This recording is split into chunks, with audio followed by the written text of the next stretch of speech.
Most people, even if they know they have a diagnosis, still won't get treatment.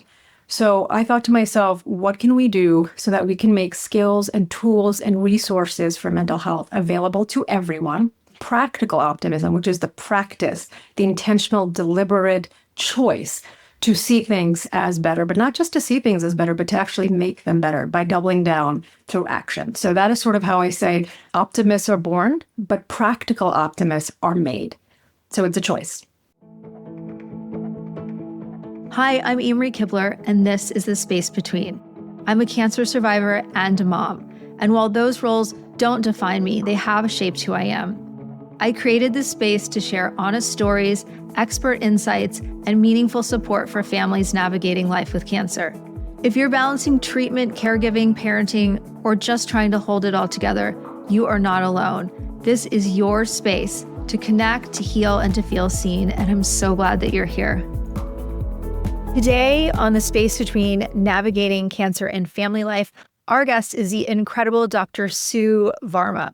Dr. Varma is a board-certified psychiatrist and distinguished fellow of the American Psychiatric Association. She has over 20 years of experience in both private practice and as a clinical assistant professor at NYU Langone Health. She is a trailblazer in her field. She was the inaugural medical director of NYU's 9/11 mental health program, earning her a mayoral proclamation for her groundbreaking contribution. She is a highly sought-after keynote speaker and national media commentator. She's regularly featured on leading platforms like The Today Show, Good Morning America, CBS Mornings, and so many more. Her expertise has earned her 2 ShareCare Emmy Awards, and she's been honored as one of the world's top 5 leading health experts by Global Citizen for her pandemic work, and the Ivan Goldberg Award for Outstanding Service. Dr. Varma now brings her insights on medical wellness to a global audience with her acclaimed book, Practical Optimism, The Art, Science, and Practice of Exceptional Wellbeing, being translated in 12 languages and counting. I'm so excited to welcome Dr. Varma, so let's get started. Dr. Varma, thank you so much for being on the Space Between podcast. We're so excited to have you. To kick things off, why don't you start by walking us through exactly what is practical optimism and how can that be a powerful tool for parents who are facing a serious illness like cancer? Yes. So optimism, really is our genetic tendency, our natural predisposition to see the glass as half full as opposed to half empty.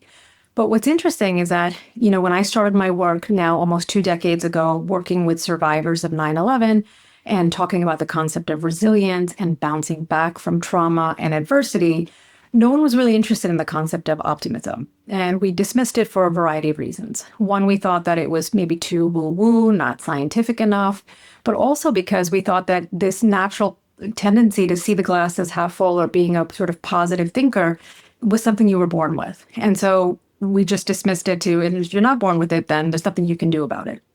What I would learn from that experience working with both first responders and civilians, and then, hundreds, maybe thousands of patients now over 2 decades, is that optimism is a skill and it's a practice. And some days it's a 5-minute practice, just like yoga or learning how to ride a bike or a new language or a sport or an instrument.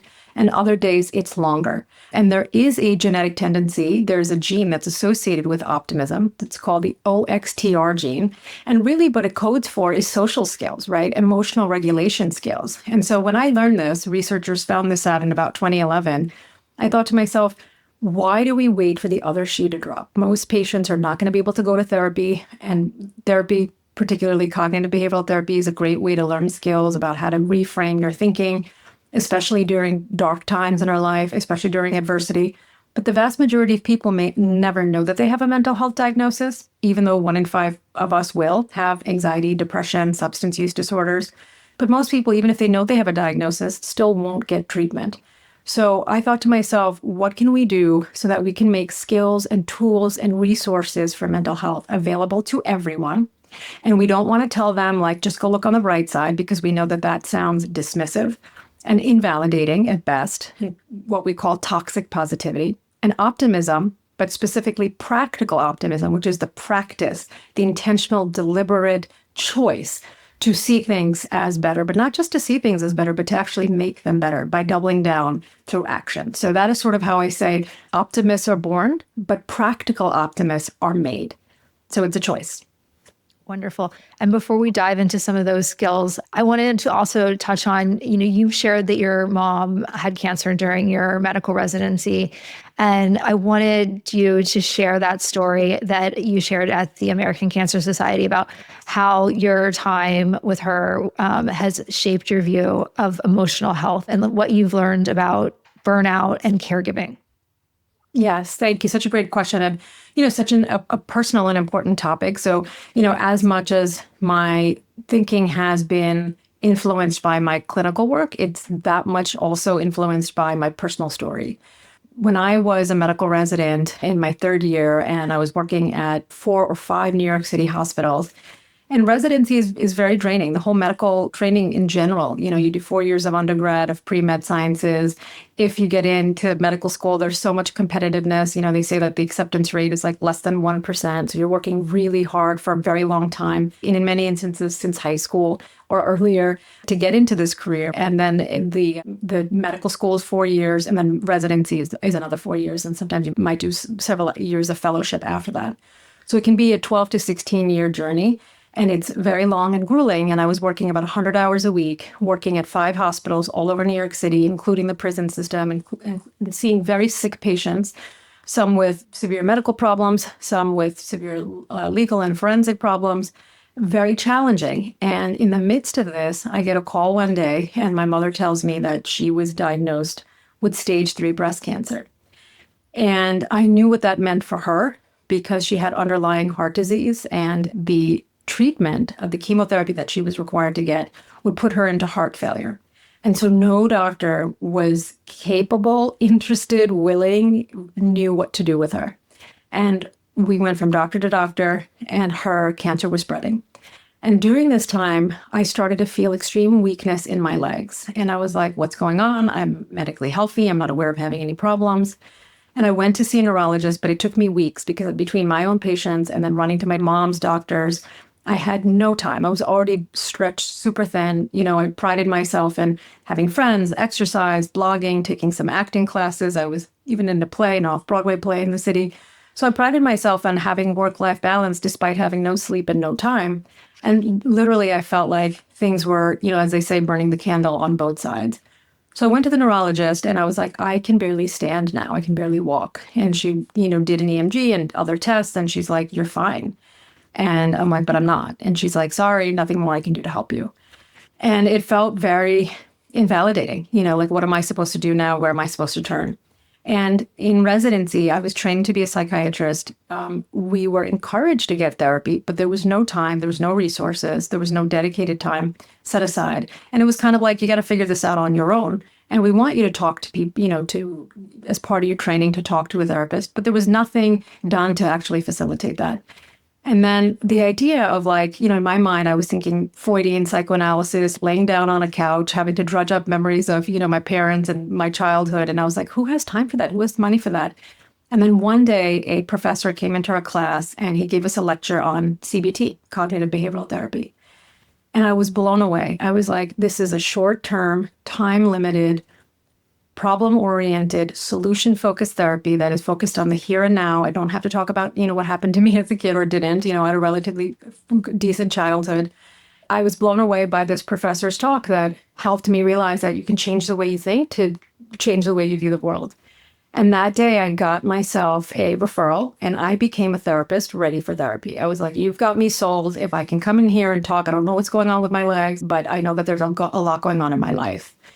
And just after a few sessions of being able to talk about the pressures that were on me, I'm the only daughter in a South Asian household. Daughters are supposed to do everything, drop everything, and be there for their parents. My father's a physician, but he had been out of training for a long time. So I was the one advocating for my mom in all those appointments with different doctors and trying to find the right oncologist willing to treat her with some sort of concoction of a lower dose or anything that we could do to help treat the cancer, but spare her cardiac disease and heart from worsening. And so the therapist was like, the body expresses what the mind cannot. And I bet you that some of these physical unexplained symptoms that you're having could be the fact that you have zero time for yourself. You don't know how to ask for what you need, which is time off right now, because our program was also very much reliant on residents to be able to run, at any given night when I was overseeing cases in the entire hospital, like what normally would have been 10 teams and probably 100 staff members between nurses and residents and medical students and attendings. There was literally one person, so I was responsible for 100 patients all over the hospital, extremely sick medical patients. And so she was like, you need to learn better skills to cope with your reality. And the sad part is that your reality is actually complicated and challenging and sad. And so through that experience, I realized that so much of what we need is investment in early education and prevention, starting in, I would say kindergarten. And I love to see more resilience and mindfulness classes. But something that says life is going to be hard, right? Don't expect it to be easy. You're lucky if things are easy, but at the same time, be prepared. And this is what you do. So I feel like what I learned and then I pour into this book are these 8 principles of what, not necessarily natural born optimists do, but what practical optimists do, which is having a very clear vision and focus, which is the first pillar of practical optimism. Intention. What do you want? What is your goal? For me, my goal was resolving my symptoms and getting better care for my mom, and then also being able to be there for my patients and to be able to continue the work that you want. So, we learn about this idea of competing agendas. You can't be in 5 different places at one time. And at different times of your life, different things have to take the back seat. And how do you do that? So being able to advocate and give a heads up to my residency program to say, I need to take time off to be able to take my mom to these appointments, but don't worry, I'm going to get coverage. And that's very hard because in medicine, there is no room for your own humanity, I hate to say, at least at that time. It was like, oh, you have 104-degree fever, grab yourself an IV pole and run around the hospital. You're sick, we don't care. I mean, we saw that during COVID with like first responders, doctors being really fearful of infecting their families and like getting sick themselves, and nobody cared. Like you show up. And so my entire life has always been about you just show up, right? And what I learned is nobody is saying me first, but we're saying me too. Like I deserve a seat at the table. And sometimes that means pulling up your own chair, carrying around a folding chair, metaphorically speaking, and pulling one up when you need it. I teamed up with Stacey Eagle and Elise Ryan to create Sea Waves of Support, healing selenite bracelet sets. You keep one and gift the other to someone facing cancer or life's challenges, a powerful reminder they're not alone. Learn more at seawavesofsupport.com. And a lot of these things that you're talking about experience, this emotional overwhelm, this feeling physically depleted. These are things that, all parents who are facing cancer and their caregivers, even though they don't have many of the other layers that you're talking about there, they're feeling. Can you talk to us a little bit more about emotional resilience and the kinds of tools and perspectives that parents can cultivate to help them to overcome these things? Yeah. So, I think the hardest thing is it's like you're trying to take care of your own health. And it's a very difficult spot. And you would know best about being in that challenging position of like, you need the care, right? And have to be physically strong, mentally strong. At the same time, you're trying to help navigate your children who, depending on how old they are, may have different levels of understanding of what's happening or involvement. But, when it comes to emotional resilience, I think what's interesting is something I just talked about on the news this morning is the role of exercise in developing emotional resilience with children, and that there's a critical age, and that might be between the ages of like 10 and 12. And what we found is that more physical activity at the age of 11, so every 1 hour increase in a daily physical activity of an 11-year-old reduces their risk of having mental health disorders by 12% at the age of 18. So if you can get your child, if sports activities, if it's running around, anything, you're willing to take a jog or walk around the park with them, we know that front-loading exercise, but specifically as a way to build emotional resilience, because there's a critical window that's happening in those teen years. We see that children at the age of 5 have about 5 hours of physical activity a day, and it drops to about half by age 11. So exercise, physical activity builds BDNF, brain-derived neurotrophic factor. It helps boost the hippocampus and it quiets down the amygdala, which is sort of the fear and emotional reactivity center. And also talking through decisions, this idea of theory of the mind, like helping your child to take perspective for other people's feelings. Like, what do you imagine if you're reading a story, if it's a young child, and let's say this kid misses the bus to go to school? Something simple like that, something small. What do you think that they're going through? And asking your kid, like, what, and if they're like, I have no idea.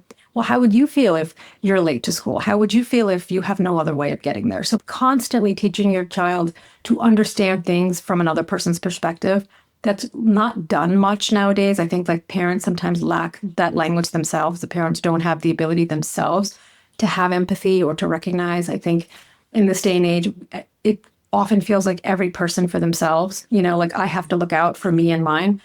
But what you're doing is a real detriment to your child because they will be lacking one of the most important skills needed for life, which is empathy, social and emotional awareness. And all of that is crucial builders to developing emotional resilience because you have to be able to recognize what emotions feel like in your own body and to be able to acknowledge them in somebody else. So constantly teaching them an awareness of what does it feel like? Are you feeling worried? And where do you feel it in your body? And I talk about this in my book in the principle on emotional, we're talking about with processing emotions. And it's a 4-step thing. And you can do this with your kids, you can do this with yourself, but it's called name it, claim it, tame it, and reframe it. So this is a really quick way to build resilience by acknowledging, naming what is going wrong in your life, what's going right, but what's going wrong, what's the antecedent, what's the trigger. So name the emotion, name the antecedent, claim it. Where in the body are you feeling it? Are you holding tension in your neck, in your shoulders, in your legs? Are you feeling weak in your legs as I did? So claim it. Where in the body are you feeling it? And then tame it. So helping your child self-soothe. And this is so important. All of us need to have the ability to self-soothe. And if you don't, this is a huge problem. So many adults don't know how to do this. And that's why we see people turning to drugs and alcohol, to any sort of unhealthy behavior because they don't have any other outlet. And then these unhealthy behaviors can take on a life of their own. And then that's the taming part. It could be a 1-minute meditation. It could be your child laying on the floor and putting like a stuffed animal on their abdomen and just say, take a deep breath in and out. Give this stuffed animal a ride on your chest and see the animal rise and fall.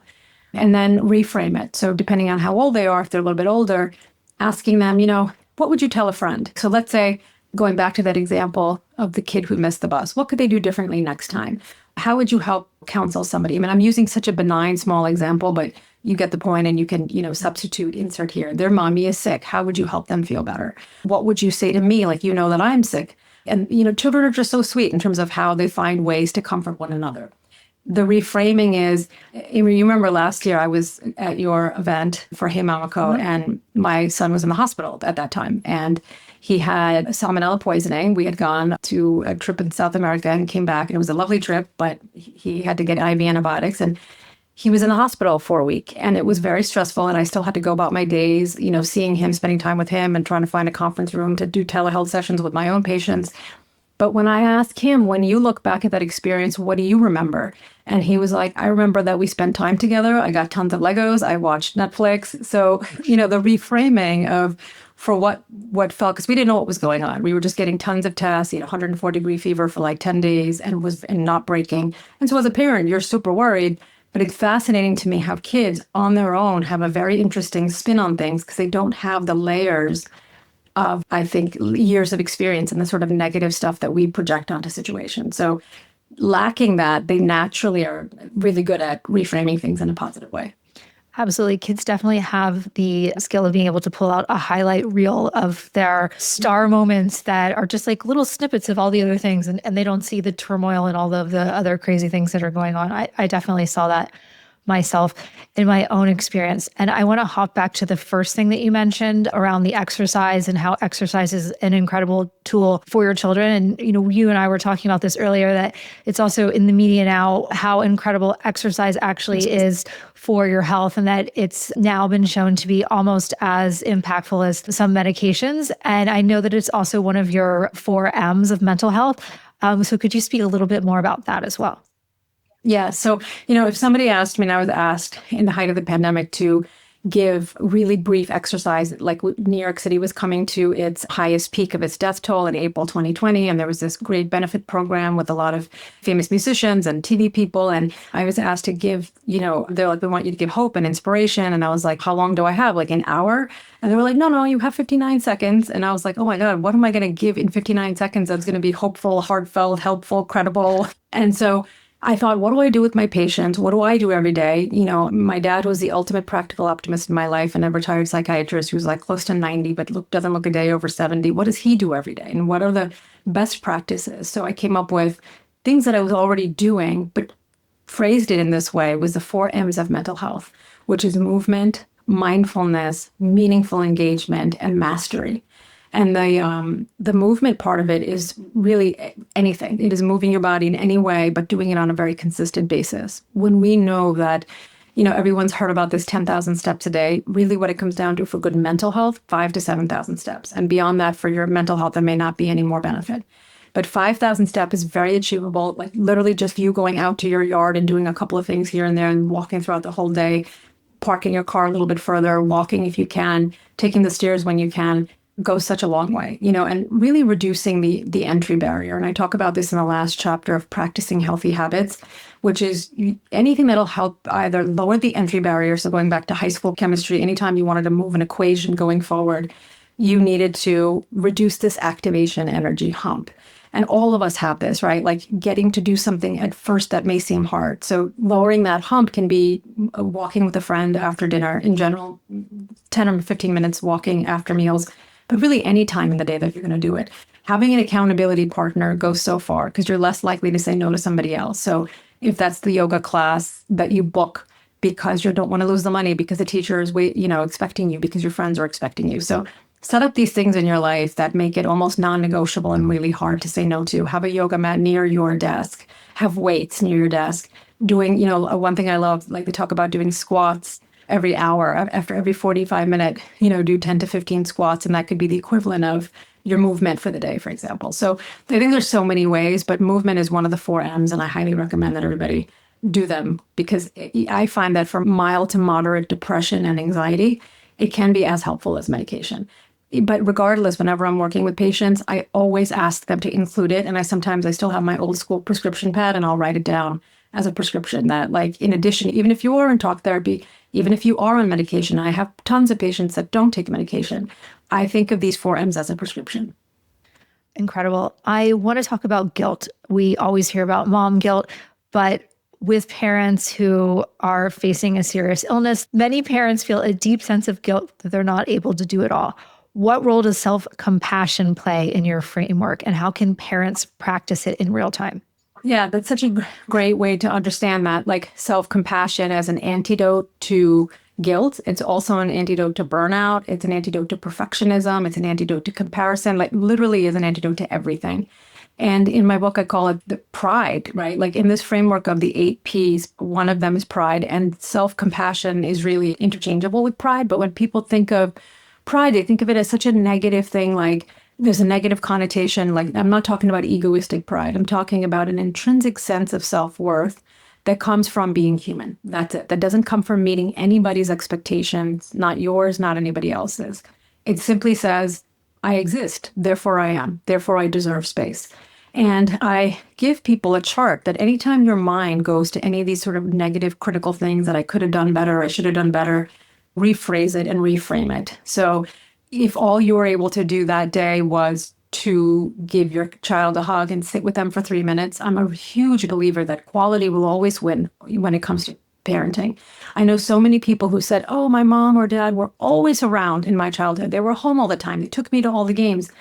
So they have gratitude for that. But then when they think about the connection, they say that they lacked closeness. They lacked warmth. They didn't feel that the parents understood them or knew them that well, or that they didn't feel close enough to share that they were, maybe experiencing a depression or a mental health challenge growing up. They wish that their parents had detected that they weren't doing well to have gotten them help earlier.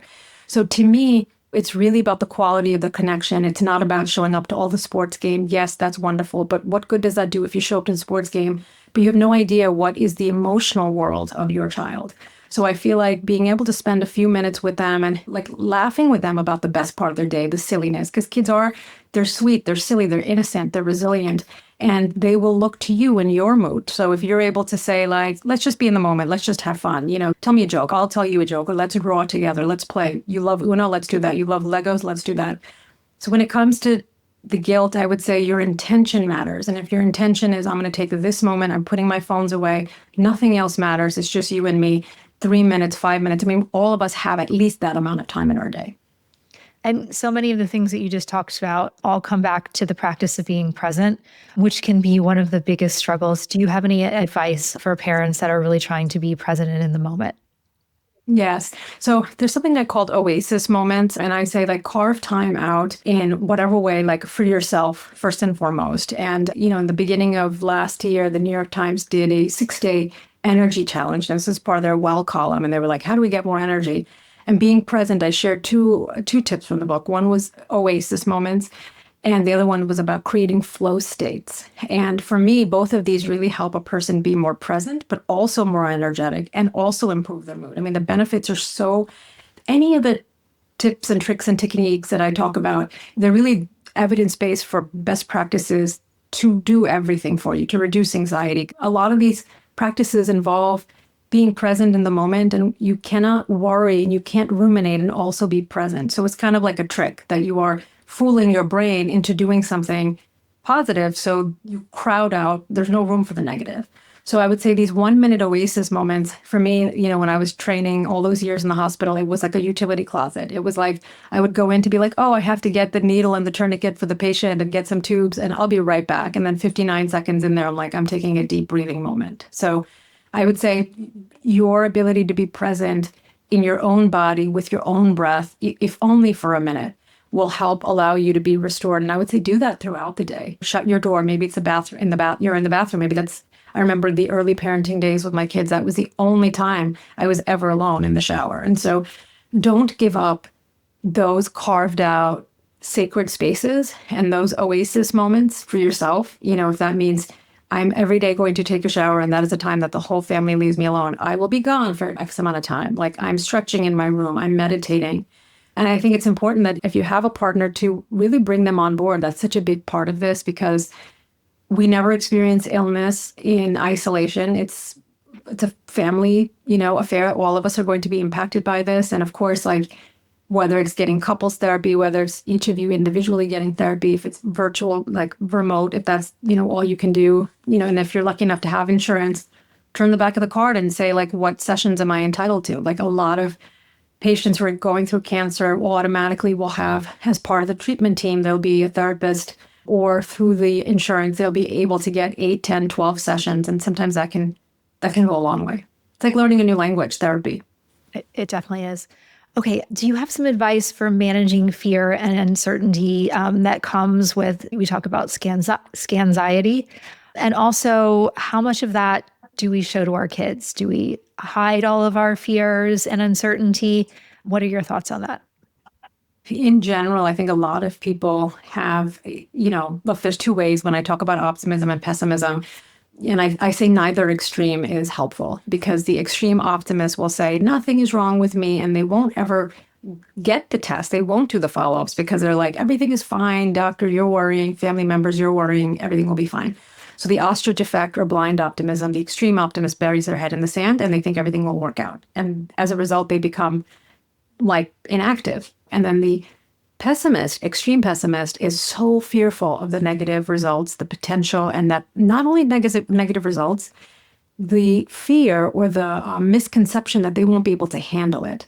And so that's a really big part of anxiety, and pessimism, is that we overestimate danger and threat and risk and negative consequences, and we underestimate our own ability to handle it. So if you are able to say, all right, what is the worst case scenario? What provisions do I have to put in place to make sure that everyone in my family, like, is equipped to handle them? And who else am I recruiting? What other professionals? Is there extended family members? So I feel like that's where the practical part of all of this, the realist, comes in, is that you marry a little bit of healthy skepticism, and I say just a tad, and marry this with the optimism of, okay, I'm gonna plan for the worst, or I'm gonna expect or prepare for the worst, but I'm also going to hope for the best, because we do know that when it comes to every aspect of recovery in cancer, whether it's like survival, whether it's quality of life, whether it's recurrence rate, people who practice optimism interventions 10 minutes a day, imagining the best possible scenario, they are likely to fare better across all metrics. So I would say one way of dealing with the scan anxiety is to write down productive worry, which is what do I need to do? And the unproductive worry is like all the rumination, the catastrophizing. And then when it comes to the kids, it really depends on the child and what their emotional level is. A lot of times kids, when they have their own anxiety, they start to regress. You might see milestones lost. If they had just started to be toilet trained, they might have bedwetting again. So I would say to some degree, you do may want to shield them. But if they're older and they're conversant and they want to be a part of the plan, that's a different story. And are there any last affirmations or practices from your book that you want to share? I would say I just think of this as a journey. And when I was growing up, there was a book that I really love, and I still love it. It was called Wherever You Go, There You Are. And it's a book that I keep by my bedside. And it's helped me navigate so many rough things in my life. And when I wrote this book, it was sort of, I want to say a love letter to humanity, like a gratitude for all of the positive things that I've gotten from the wise counsel in my life, books included, professors, parents, friends. And I wanted to give back in a way that would last forever, that people could keep this by their bedside and come back to it over and over again. So I would say, understand that anything that you want to achieve in life, any problem that you're dealing with, have a very clear and focused intention and be deliberate, starting with this pillar of purpose and ending it with practicing healthy habits, but it really could be the execution of any goal. And then through it, working through emotions, like processing emotions, working through problem solving. I give people like a punch list of like 25 questions, like if you're going through a transition or career change or trying to pivot in life, how would you approach a problem, how to stay present, and people. I think people is a big part of it, and developing community. We know that people who are, living with cancer, having a strong social support network also increase the survival rates and a lot of positive benefits. So how to develop community, how to deepen friendships, but also how to have lighthearted sort of what I call micro connections. So my hope and sort of last, wish is like a sort of party is this book to be a gift and to keep it by your bedside and come back to it when you need it. And where can people find you now that they've had a taste of practical optimism? I'm on LinkedIn, Dr. Sue Varma, and on Instagram, where I'm the most active, more than LinkedIn. And it's also the word spelled out, Dr. DOCTOR, SUEVARMA. And then my website is also drsuevarma.com. But I would love for people to join on LinkedIn. And the book is available wherever books are sold, Amazon, Barnes and Nobles. And it's being translated in about a dozen languages. So it's already out in Spanish and Chinese and other Croatian. So if you have family members in other parts of the world, encourage them to also pick it up in their language. And I can see it in the background there. Yes. Wonderful. Well, thank you so much for joining us today. Thank you. Thank you for having me. Thanks so much for joining me on this episode of The Space Between. If this show brought you comfort or a sense of community, I'd love for you to subscribe and share it with anyone who might need it too. You can join the conversation on Instagram at @thespacebetween_cancer.family and head to amoryKibler.com for more resources designed to support parents navigating cancer. Just remember, you're never alone. This podcast is here as a companion on your journey towards healing, growth, and connection.